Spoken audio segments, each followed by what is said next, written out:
অগাস্টের 5 তারিখে যে উত্তেজনা এবং যেই শক্তি নিয়ে যেই ঐক্যবদ্ধভাবে আমরা শত্রুর মোকাবেলা করেছি, আমাদের ছাত্র জনতা বুক পেতে দিয়েছিল, জীবন দিয়েছিল, সেই ঐক্যের কোথাও কোনো চির ধরে নাই, কোনো ফাটল ধরে নাই। সে কথাটা দুনিয়ার সামনে প্রকাশ করার জন্য এটা করেছি। আমরা কোনো দুর্বলতার থেকে এখানে আসি নাই।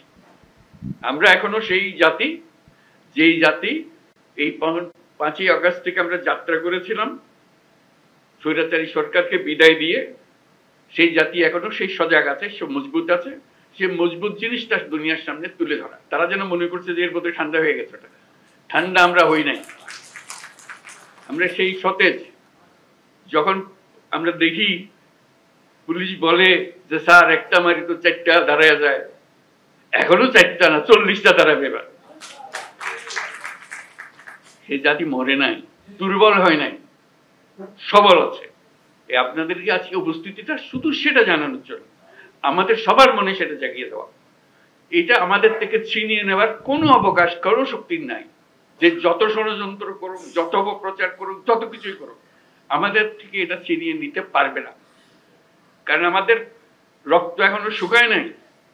আমাদের দেয়ালে দেয়ালে যে লেখাগুলো আছে আসা যাওয়ার পথে রোজ পড়েন, সেগুলো মুছে যায় না এখনো, দগদগ করছে এগুলো এখনো। সেটা আমাদের বুকেও দগদগ করছে।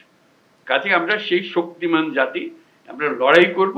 আমরা শুধু হাস্যকর যে প্রচেষ্টাগুলো হচ্ছে সেগুলো তুলে ধরার জন্য আপনাদেরকে আহ্বান জানিয়েছে। আপনাদের মনে কোনো প্রশ্ন ছিল কিনা, আপনারা সুন্দরভাবে সেগুলো তুলে ধরেছেন। আমরা নানা মত, নানা পথ, এগুলো থাকবে, এটা যে কোনো জাতির মধ্যে থাকবে, কিন্তু এই বিষয়ে কোনো রকমের মতভেদ আমাদের নাই। যেভাবে আপনারা এই 5ই আগস্টের পর থেকে একত্র হয়ে চলেছেন, সেই একতা এখনো ঐক্য, সেই মজবুত ঐক্য রয়ে গেছে এবং থাকবে। সেটা আমরা জনগণকে জানিয়ে দিলাম আজকে। সবাইকে যেন জানি, সবার মনে আবার সন্দেহ আসছে কি হচ্ছে জানি না। এটা একত্র হয়ে বসাতে, এই ছবিটা শুধু যদি দেখে মানুষের মনে আবার ভরসা থাকবে। আমরা তো করে যাইনি, আমরা তো এই জাতি এই মজবুত অবস্থাতে আমরা এখনো আছি। সেই মজবুত অবস্থাতে আমরা আছি এবং থাকবো। কেউ আমাদের ঐক্য ছিনিয়ে নিতে পারবে না, কেউ আমাদের স্বাধীনতার থেকে আমাদেরকে বঞ্চিত করতে পারবে না। এটাই আমাদের অসংখ্য ধন্যবাদ আজকে সবাই আসার জন্য। এই পথে আমরা অগ্রসর। Thank you.